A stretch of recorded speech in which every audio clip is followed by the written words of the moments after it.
불만 문제편 사회 해설합니다. 1번 문제, 경찰의 임무와 활동에 대한 설명으로 가장 적절하지 않은 것은 그랬죠. 자주 나오는 부분이죠. 대단히 중요한 파트에 해당하기 때문에 시험을 대비해서 잘 알고 계셔야 됩니다. 첫 번째 1번 보시면 경찰이 개입하기 위해서는 우리 대륙법에서는 경찰은 소극적 질서 유지를 위해서 개입한다. 적극적 급부행은 안 되죠. 따라서 법 위반 사실이 있을 때만 경찰은 국민의 생활에 관여할 수 있죠. 따라서 경찰이 개입하기 위해서는 보호를 받게 되는 법익에 대한 위험이 존재해야 되는 것은 맞지만 우리 무단횡단 하고 있을 때만 경찰이 개입할 수 있는 건 아니잖아요. 이미 무단횡단은 끝났지만 법 위반 사실이 존재하면 그 이후에라도 무단횡단이 끝나고 난 뒤에도 얼마든지 경찰이 개입할 수 있단 말이지.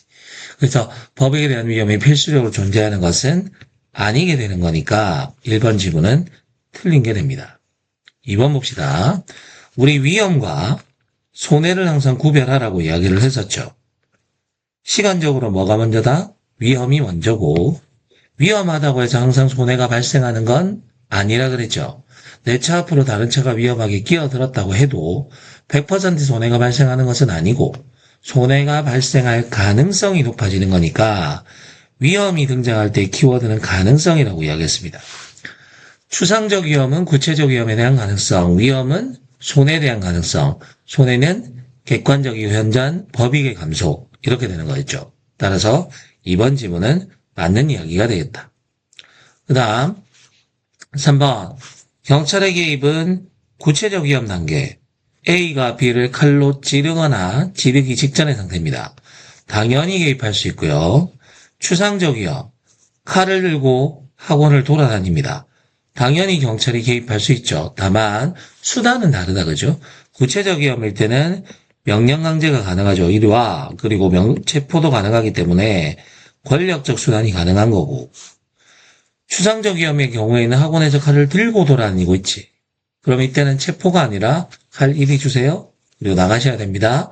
라는 비권력적 수단을 사용하는 거라서 수단의 차이는 있겠지만 구체적 위험이건 추상적 위험이건 경찰의 개입은 다 가능합니다. 그 다음 경찰의 임무 중 공공의 안녕이란 성문규범의 총체죠. 성문규범의 총체를 공공의 안녕이라고 이야기하고 법 질서에 대한 불가침, 개인의 권리와 법익에 대한 불가침, 국가 또는 국가기관의 기능성에 대한 불가침 다 말하는 것이고 요 법 질서에 대한 불가침 이게 제1요소가 되죠. 제1요소. 따라서 틀린 지문은 1번이 되고 정답은 1번이 되겠습니다. 자, 2번 문제 봅시다. 대리와 내부임, 위임의 비교 설명이다.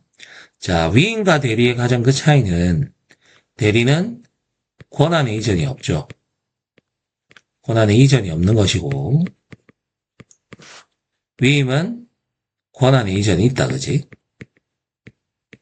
권한의 이전이 있기 때문에 반드시 법적 근거가 필요하죠. 대리 같은 경우는 법정 대리는 법적 근거가 필요하지만 임의 대리는 신뢰관계를 기초한다. 자, 내부임 대결 나와 있다. 대신해서 결제하는 거니까 권한의 이전은 없고 내부적으로만 그 일을 한번 맡기는 걸 이야기하는 거죠. 자, 기억 봅시다. 위임은 위임기관이 상급기관이에요. 권한이 수임기관의 권한으로 이전되나 맞는 이야기죠. 권한의 이전이 있습니다. 따라서 법적 근거가 있어야 된다라고 설명했고 내부임은 도장을 대신 찍어주거나 대신 사인만 해주는 거니까 권한의 이전은 없다. 맞는 이야기가 되겠죠. 니은 봅시다. 대리는 대리 행위임을 외부에 표시하고 이걸 우리가 뭐라 그랬죠? 현명주의라고 이야기했잖아. 내 이름은 대리인입니다. 라고 표시해야 됩니다. 하지만 내부임은 내부적으로 도장만 대신 찍어주는 거니까 외부에서 볼 때는 알 수가 없어요. 그래서 외부에 표시되지 않는다. 니은 맞는 지문이 되겠네요. 딕은 소송의 피고는 대리는 권한의 이전이 없기 때문에 권한의 이전이 없으니까 행위는 대리기관이 하지만 법률 효과는 법률효과는 피대리관청에게 기속이 된단 말이죠. 그러니까 이 사람이 누가 돼야 돼? 피고가 되죠. 위임은 권한이 넘어가는 거기 때문에 이제 수임청이 자기 명의로, 자기 이름에 따라, 자기 이름으로, 자기가 책임도 지고 잘못되면 피고도 되는 거니까 이것은 틀린 질문이 되겠죠. 리얼. 위임합니다. 상급기관인 위임청이, 하급기관인 수임청이 일 넘겨주는 거예요. 수임청 입장에서는 좋을 리가 없죠. 그런데 일도 넘겨주고 돈도 수임청에게 내라 그래. 그러면 수임청 입장에서는 일 안 받죠. 그러니까 인력과 예산 이런 것들은 반드시 수임자가 부담하는 게 아니라 위임자 또는 위임청이 부담하는 것이니까 리을 지문도 틀린 지문이 됩니다. 따라서 기역, 니은은 맞는 지문이고 니은과 디귿은 틀린 지문이니까 보기에서는 4번이 정답이 되겠죠.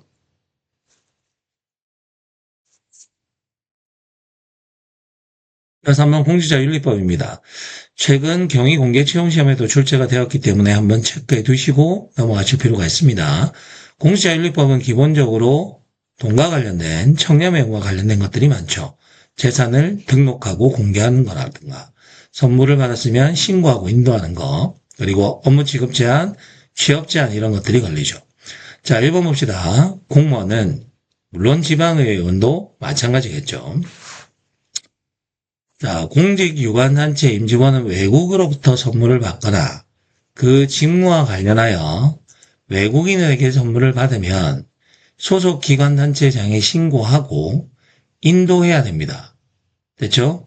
우리 앞쪽에서 부정청탁금지법 할 때도 그랬지만 공무원이 받으면 안 되는 돈은 가족도 당연히 받으면 안 되죠. 배우자도 받으면 안 되는 거니까 맨 마지막에 가족이 받은 경우는 제외한다가 아니라 또한 같다 이렇게 돼야 되겠죠. 즉 신고하고 인도해야 되는 거니까 1번 지문은 틀린 게 됩니다. 2번 봅시다. 공직자는 등록 의무자가 됩니다. 법상 총경 이상, 시행령은 경사 이상.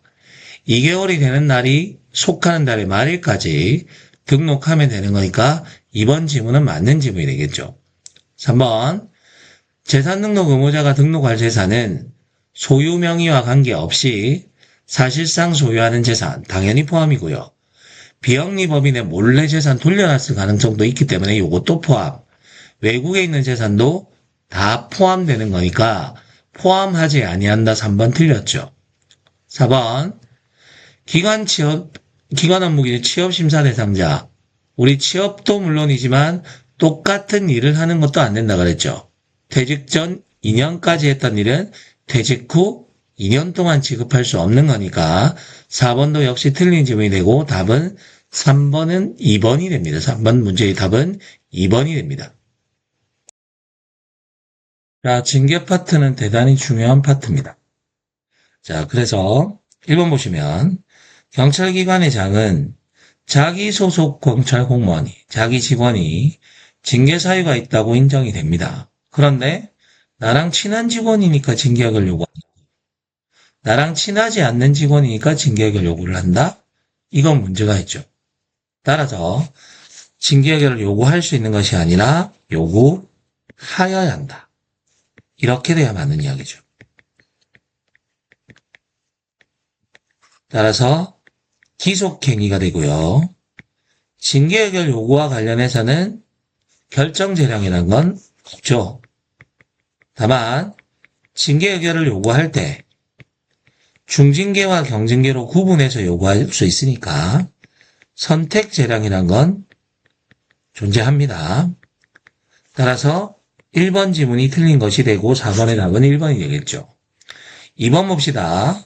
헷갈리지 말아야 됩니다. 징계위원회가 징계 의결을 하는 것은 30일 플러스 30일이지만 의결서 정본을 받은 소속기관장, 이분은 경징계를 하는 거고 임용권자는 중징계를 하는데 말 그대로 두 가지 징계 모두 다 똑같습니다. 15일 이내 의결서 사본 그리고 처분 사유 설명서 주는 거니까 여기는 경징계도 역시나 15일 이내 맞는 이야기가 되겠죠. 3번 봅시다. 징계 등 의견을 요구한 자, 당연히 의견을 출석해서 진술해 져 있지만 의견 요구서를 보내기 때문에 서면으로도 가능합니다. 그런데 중징계는 해당 공무원의 신분이 탈환할 수도 있죠. 파면이나 해임당하면 잘릴 수도 있단 말이지. 그러니까 반드시나 특별한 사유가 없으면 출석해서 진술하는 게 맞겠죠. 특별한 사유가 없는 한 출석해서 의견을 진술해야 됩니다. 그래서 3번 지문도 맞는 이야기가 되겠죠. 4번 봅시다. 징계원의 의결기간 여러분들 잘 알다시피 30일 플러스 30일이 됩니다. 고충심사위원회도 30일 플러스 30일, 소청심사위원회는 60일 플러스 30일, 최근에 개정된 손실보상심의위원회는 60일 플러스 20일이 되잖아요. 근데 조심해야 될 건 뒤에 연장되는 30일은 요구한 사람에게 양해를 구하는 거죠. 선생님이 나한테 숙제를 해줬네? 경찰학 선생님이. 그런데 시간이 모자라. 그럼 경찰학 선생님한테 가서 양해를 구하고 기간을 늘리는 거잖아요. 학교 갈 때 수학쌤이 숙제를 해줬는데 기간이 모자라다고 영어 선생님한테 가서 기간 연장해달라고 하는 거 아니거든. 그러니까 징계도 해당 징계 등 의결을 요구한 기관장한테 가서 저희가 30일 이내에 끝내려고 했는데 시간이 부족합니다. 좀 연장할 수는 없을까요? 라고 이야기해야 되니까 해당 징계들 의결을 요구한 경찰기관장의 승인을 받아야지 징계 대상자의 동의라고 나오면 틀린 지문이에요. 따라서 현재 4번은 맞는 지문이 되는 것이죠. 5번 경찰관 직무집행법과 그 시행령입니다. 손실보상에 관한 문제들이 지금 나오고 있습니다. 자, 손실보상, 보상은 적법한 행위, 배상은 위법한 행위죠. 따라서 기업의 손실보상은 적법한 직무집행으로 손실이 발생한 경우. 책임이 없는 자, 버스 기다리고 있는데 현행범을 체포하는 경찰관에게 밀려 내가 넘어지면서 다치거나 죽거나 핸드폰이 깨졌다. 손실보상해주죠. 그 다음 손실 발생의 원인에 대한 책임이 없는 자가 경찰관을 도와준 경우도 마찬가지입니다. 포함한다라고 나와야지 제외한다라고 나오면 안 되니까 틀린 지문이 되는 거고요. 손실을 입은 사람에 대해서 정당한 보상 맞습니다. 완전한 보상이 아니고 정당한 보상까지는 맞는데 국민이 손실을 입었기 때문에 반드시 하여야 한답니다. 범인을 체포해서 인도하는 등 잘하는 일이 있을 때 보상금은 지급할 수 있다지만 손실보상은 국민에게 생긴 손실을 보전해야 되는 거니까 하여야 한다죠. 그래서 기획지문은 두 군데가 틀린 게 됩니다. 니은 경찰관이 적법한 직무집행으로 인하여 손실 발생의 원인에 대하여 책임이 있긴 한데 자신의 책임에 상응하는 정도를 초과합니다. 1,000원짜리 빵을 하나 훔쳐 달아나는데 경찰관이 다리를 걸었어요. 적법한 직무집행 맞죠? 근데 넘어지다가 머리를 심하게 다친 거예요. 그러면 자신의 책임에 상응하는 정도를 초과하는 그 부분에 대해서는 정당한 보상을 해야 하는 게 맞습니다. 니은 맞는 지문이죠. 디귿 보상을 청구할 수 있는 권리는 손실이 있으면 한 날로부터 몇 년? 3년. 발생한 날로부터 5년 이렇게 되니까 디귿 틀렸고요. 리을 최근에 시행령 개정사항에 관한 이야기 아까 4번 설명할 때 했던 겁니다. 손실보상심의위원회 결정기간은 며칠이다? 60일 플러스 20일이 되는 거였잖아요. 따라서 리을 지문도 맞는 것이 되고 5번 문제는 기읍과 디귿이 틀린 것이니까 답은 3번이 됩니다. 자, 6번 문제 강론 파트입니다. 통합방위법상 국가중요시설. 자, 국가중요시설은 전쟁이 일어났을 때 중요한 시설이에요. 따라서 지정권자는 국방부 장관이 됩니다. 그런데 국가중요시설의 대표적인 것이 경찰 관서라든가 정유시설인데 경찰 관서나 정유시설을 평소에도 국방부 장관이 관리하는 건 아니죠. 관계행정기관장이라든가 그리고 평소에는 정보가 새어나가지 않도록 국가정보원장이 관리를 한단 말이야. 그래서 국방부 장관이 지정을 하기 전에 관계행정기관장과 국가정보원장과 협의해야 되니까 4번 먼저 경찰청장이 아니라 국방부 장관이 돼서 틀린 지문이 되죠. 3번은 평시에 경비 보안 활동에 대한 지도 감독, 관계행정기관장과 정보가 새어나가지 않도록 하는 국가정보원장이 하는 거니까 3번은 맞는 이야기죠. 다시 1번 가서 국가중요시설의 관리자, 소유자 포함입니다. 전쟁이 일어났을 때 중요한 시설인데 평상시에는 아무것도 안 하고 있다가 전쟁이 일어나니까 그제서야 부랴부랴 대응하는 것이 아니라 평소에 자체 방어 계획을 수립해야 됩니다. 소유자까지 포함이에요. 그래서 1번 질문은 틀렸죠. 그런데 이 소유자가 전쟁과 관련된 전문가가 아니면 당연히 물어봐야죠. 누구한테? 전문가한테 물어보는 겁니다. 그래서 그 지역의 시도경찰청장 그리고 지역 군사령관에게 도와주세요라고 요청할 수 있죠. 그래서 거기 맨 마지막에 경찰청장도 틀린 지문이고 시도경찰청장이 되어야지 맞는 지문이 됩니다. 그 다음 2번 또 틀렸죠. 경찰청장이 아니라 시도경찰청장 또는 지역 군사령관은 통합방위 사태 국가중요시설에 대해서 도와달라고 그러면 방호지원 계획을 반드시 수립 시행하여야 한다죠. 따라서 6번 답은 3번이 되겠네요. 자, 7번 문제 역시 강론의 도로교통법입니다. 도로교통법이 용어 문제, 면허, 음주운전 이런 것들이 자주 나오죠. 용어는 아주 자주 출제되는 기본적인 내용이니까 반드시 알고 계셔야 됩니다. 자, 고속도로 나와 있죠. 고속도로는 자동차의 고속주행에만 이용됩니다. 만약에 차라고 나오면 여러분들 잘 알다시피 원동기 장치 자전거도 들어가고 자전거도 들어가고 마차도 들어갑니다. 그래서 고속도로는 자동차가 돼야 되고요.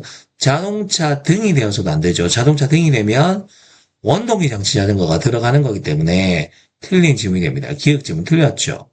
니은 차가 다닐 수 있는 전 부분은 차도고요. 흰색 점선인 차선으로 나뉘어지는 한 칸 한 칸 차가 다닐 수 있는 곳이 차로가 되는 거죠. 따라서 연석선으로 보도와 나눠지는 것은 차도가 되는 거니까 니은은 틀린 거고요. 디귿 가서 봅시다. 우리가 도로는 어떤 법이든 도로라고 명칭이 붙은 건 다 도로입니다. 그런데 그 외에도 아무나 자유로이 통행할 수 있는 장소는 다 도로예요. 따라서 현실적으로 불특정 다수의 사람 또는 자마가 통행할 수 있도록 공개된 장소. 아무나 다닐 수 있죠. 형태는 상관없어요. 모래밭이건 자갈밭이건 넓어졌다 좁아졌건 아무 상관없습니다. 다 도로교통법상의 도로를 보니까 디귿 지문은 맞는 이야기죠. 리얼 길 가장자리고요. 아스팔트를 새로 깔기 위해서 연석선을 깨버렸네. 보도와 차도가 구분이 안 되죠.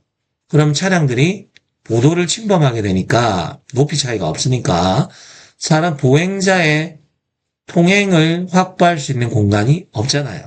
그게 바로 뭐냐면 길 가장자리 구역을 말하는 거죠. 그래서 도로를 횡단하는 보행자나 통행하는 차마의 안전을 위해서 만든 것은 보도라고 하고 길 가장자리 구역은 보도와 차도가 구분되지 아니한 지역을 말하는 거죠. 도로를 횡단하는 보행자가 통행하는 차마의 안전을 위하여 안전표지나 인공구조물로 표시한 곳은 안전지대를 말하는 것이고요. 왜 우리 빗금치 모양으로 생긴 것들이 있단 말이죠. 길 가장자리 구역은 아까도 말한 것처럼 보도와 차도가 구분되지 아니한 곳이라는 키워드가 등장해야 됩니다. 미음 갑시다. 보도는 사람이 다닐 수 있는 곳을 말하는데 보행자 안에는 유모차와 보행보조용 의자차는 포함이죠. 이건 이름에 차라는 이름이 붙었지만 이게 없으면 애기랑 사람은 이동이 불가능하니까 사람과 한 몸으로 본다라고 이야기했잖아요. 따라서 포함한다라고 돼야 되니까 미음 지문도 틀린 게 되고 7번 답은 3번이 되는 거죠. 자, 8번 문제 출입국 관리법. 출국 금지는 내국인, 출국 정지는 외국인인데 예전에는 이 두 가지가 서로 기간이 다른 부분들이 많았어요. 따라서 시험에 출제할 가능성이 많았지만 최근에는 한 가지만 빼고는 다 똑같기 때문에 시험에 출제 가능성이 아주 높다고는 볼 수 없지만 간단한 숫자는 정리하고 가셔야 됩니다. 첫 번째 봅시다. 범죄 수사와 관련해서는 몇 개월이죠? 1개월이죠, 1개월. 그 다음, 범죄수사 외의 사유는 6개월입니다. 형사재판이 계속 중이다. 징역형의 집행이 끝나지 않았다. 그 다음, 이런 것들은 전부 범죄수사 외의 사유니까 니은과 디귿 전부 다 6개월이 되는 거고요. 소재를 알 수 없어 기소 중지됐다. 미음의 도주. 둘 다 공통점이 뭐죠? 지금 현재 소재를 알 수 없잖아요. 둘 다 3개월이 되는 거죠. 따라서 순서대로 1개월, 6개월, 6개월, 3개월, 3개월. 다 합치면 정답은 3번이 됩니다. 자, 범죄인도법의 절대적 인도 거절 사유를 물어봅니다. 우린 절대적 인도 거절 사유, 임의적 인도 거절 사유 상관없습니다. 저랑 수업하신 분들은 잘 알겠지만 아주 쉽게 우리는 풀 수 있다, 그죠? 절대적 인도 거절 사유만 알고 있으면 됩니다. 우리 두 문자 뭐였나요? 처, 제, 의, 시, 플러스 정치범이었고, 우리 재판 나오면 어떻게 되죠? 그렇죠. 별표 그리기 하는 겁니다. 제 수업 들으신 분들은 무슨 이야기인지 잘 아실 겁니다. 자, 봅시다. 자, 우리는 절대적 인도 거절 사유를 한번 찾아봅시다. 처 찾아봅시다. 미음에 가시면 불리한 처분을 받을 염려가 있다. 그러면 함부로 넘겨주면 안 된다. 미음, 절대적 인도 거절 사유가 맞죠. 그 다음, 제 찾아봅시다. 제는 재판을 의미한다. 그죠? 그럼 제를 찾아보시면 맨 먼저 어디 있습니까? 첫 번째, 디귿에 보면 재판이 있고요. 리을에 가서 보시면 또 재판이 나오죠. 자, 재판 나오면 제가 뭐 하라 그랬죠? 별표 그리기 하라 그랬죠. 자, 인도범죄 별표 하나, 제3국은 별표가 없네요. 별표 한 개짜리는 뭐죠? 임의적 인도 거절 사유가 되는 거고. 별표 2개짜리 찾아볼까요? 리을 한번 볼까? 인도 범죄 외에 여기는 별표가 없고 대한민국 법원이니까 별표 1개네요. 따라서 얘도 뭐가 되는 거냐면 임의적 거절 사유가 되겠죠. 자, 재판이 하나 더 있습니다. 기억 봅시다. 인도 범죄 별표 하나, 대한민국 법원에서 재판 별표 2개. 별표가 2개면 뭐다? 절대적 인도 거절 사유가 되는 거니까 기억도 역시나 절대적 인도 거절 사유가 되겠네요. 의 찾아봅시다. 의심할 만한 상당한 이유가 없는 경우. 시효가 완성된 경우. 없죠? 그러면 이연도 자동적으로 뭐가 된다? 임의적 거절 사유가 되니까 9번 문제에서는 절대적 인도 거절 사유는 뭐밖에 없다? 기억과 미음 2가지밖에 없게 됩니다. 따라서 답은 1번이죠. 범죄인도법에 절대적 인도 거절 사유, 임의적 인도 거절 사유를 물어보는 문제는 자주 나옵니다. 그러나 제가 수업 시간에 말씀드린 것처럼 처, 제, 의, 시 플러스 정치법 그리고 재판 나오면 별표 그리기만 잘할 수 있으면 아주 쉬운 문제가 됩니다. 자, 오매불망 문제설 4회차 마지막 문제 10번 문제입니다. 북한 이탈 주민의 보호 및 정착 지원에 관한 법률. 자, 보시면 알겠지만 오매불망은 총론, 행정법, 강론으로 구성되어 있기 때문에 활용하시면 여러분들 합격에 대단히 큰 도움이 될 거라고 생각합니다. 자, 기억부터 봅시다. 북한 이탈 주민, 북한과 관련하면 통일부 장관이죠. 거주지로 편입합니다. 보호 대상자가. 혹시나 북한에서 간첩을 보내서 암살하려고 할 수도 있겠죠? 그러면 군과 경찰의 협조를 요청할 수 있습니다. 국방부 장관이나 경찰청장이 협조를 요청할 수 있고 협조 요청을 받은 국방부 장관이나 경찰청장이 협조하는 게 맞겠죠? 그래서 기억은 맞는 지문입니다. 니은 봅시다. 신변보호에 필요한 사항은 통일부 장관이 국방부 장관, 경찰청장과 방금 기억 지문에 과 마찬가지 협의하는 거고 역시나 국가정보원장도 임시보호시설을 만들어 놓고 보호와 조사를 같이 하는 기관이니까 국가정보원장과 협의한다는 니은도 맞는 이야기가 됩니다. 디귿 해외여행에 따른 신변보호는 외교부 장관, 외국이니까 출입국은 법무부 장관이죠. 행안부 장관이 아니라. 그래서 디귿 지문은 틀린 게 되고요. 리을 신변보호기간은 5년입니다. 됐죠? 정착지원시설은 1년, 신변보호기간은 5년. 물론 연장이 필요하면 통일부 장관이 해주는 거고요. 따라서 10번의 답은 3번입니다. 오매불망 잘 활용하셔서 합격에 한 걸음 더 다가가시길 바라겠습니다.